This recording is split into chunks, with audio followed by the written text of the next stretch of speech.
मेरे प्यारे बच्चों, आप सभी माता पिता और भगवान की कृपा से स्वस्थ होंगे। आज हम लोग जी क्लास 8 साइंस का जो धातु और अधातु चैप्टर पार्ट 3 का हम लोग ऑब्जेक्टिव क्वेश्चन देखने वाले हैं। ठीक है, अगर आप लोग पार्ट 1 और पार्ट 2 नहीं देखे होंगे तो लिंक डिस्क्रिप्शन में दिया गया, वहां जाके जरूर देखें। ठीक है, और ओनली ऑब्जेक्टिव क्वेश्चन अभी चल रहा है। चलो अब हम लोग चलते हैं क्वेश्चन की तरफ। पहला क्वेश्चन है जी कि झारखंड में कोयला सबसे अधिक किन क्षेत्रों में पाया जाता है। मतलब बोल रहा है कि झारखंड के कौन से स्थानों में कोयला सबसे अधिक पाया जाता है जी। तो इसका आंसर होगा झरिया, धनबाद और रामगढ़ और बोकारो। ये सभी क्षेत्रों में जी सबसे ज्यादा कोयला पाया जाता है। ठीक है, कोयला से परिचित होगा जी। इसी से अभी देखती हूँ ग्रामीण क्षेत्रों में खाना भी बनाया जाता है जी। धनबाद को जी भारत के कोयला क्षेत्र का राजधानी भी कहा जाता है, कोयला खदान कहा जाता है धनबाद को। इसलिए कभी भी क्वेश्चन पूछ दिया जाए कि भारत के कोयले क्षेत्र का राजधानी किसे कहा जाता है तो धनबाद को। ठीक है, अगला नंबर, झारखंड में सबसे अधिक अभ्रक किस जिले में पाया जाता है। ठीक है, हम लोग चैप्टर के पूरा लास्ट में है।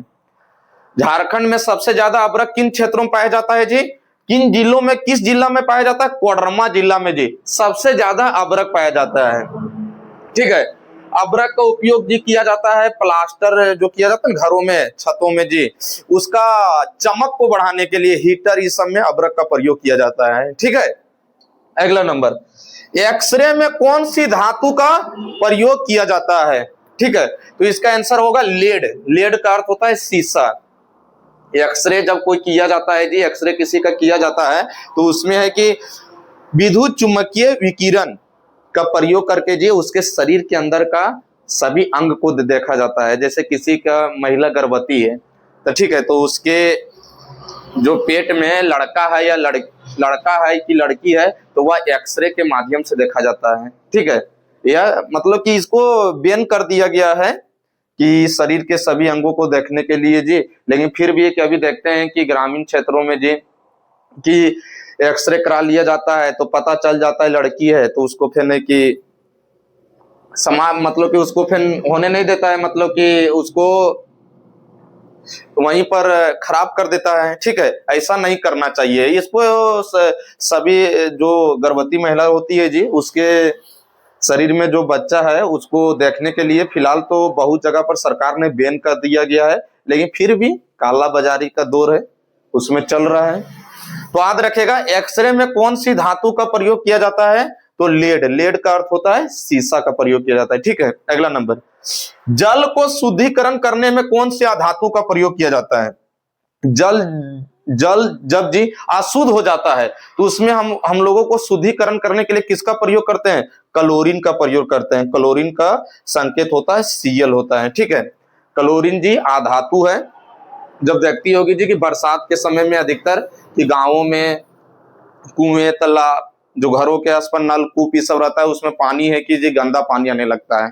ठीक है, कीड़े छोटे मोटे आने लगते हैं, सूक्ष्म जीव आने लगते हैं, तो उसको साफ करने के लिए जी हम लोग क्लोरीन का प्रयोग करते हैं, जिसके कारण क्या होता है जल पूरा स्वच्छ हो जाता है। ठीक है, मतलब कि जल में जो जीवाणु कीटाणु वह मर जाएगा, उसके बाद हम लोग उपयोग कर सकते हैं।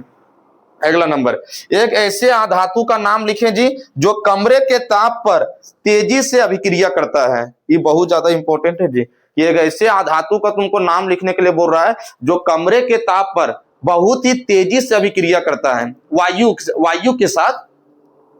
तो इसका आंसर होगा जी सफेद फास्फोरस। फास्फोरस ही होगा लेकिन सफेद फास्फोरस होगा। ठीक है, आइए कहिए वायु के साथ बहुत ही तेजी से अभिक्रिया करता है जी, इसलिए इसे खुली अवस्था में नहीं रखा जाता है, इसे पानी के अंदर डुबो कर रखा जाता है फास्फोरस को। ठीक है, हम लोग जानते हैं जी जो खुली हवा है, ठीक है, और जो पानी में है तो उसमें पानी में क्या हो जाता है वायु की मात्रा ने कम होती है, आया समझ में, इसलिए वहां इसलिए फास्फोरस को पानी के अंदर डुबो कर रखा जाता है। अगला नंबर, धातुएं का गलनांक एवं क्वथनांक कैसा होता है। धातुएं का गलनांक एवं क्वथनांक कैसा होता है क्वेश्चन पूछ रहा है, तो इसका आंसर होगा जी उच्च होता है, अधिक होता है। ठीक है, तो अगला इसमें क्वेश्चन आ सकता है जी कि गलनांक किसे कहते हैं। तो देखो वह तापमान जब कोई भी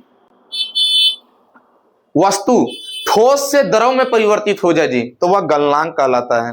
और क्वथनांक, जब कोई द्रव से गैस में परिवर्तित हो जाता है तो वह क्वथनांक कहलाता है। जैसे देखो जी, गलनांक में बर्फ है, बर्फ ठोस है, बर्फ जब पिघला तो पानी में परिवर्तित हो गया तो वह गलनांक हो जाएगा, ठोस से द्रव में आ रहा है।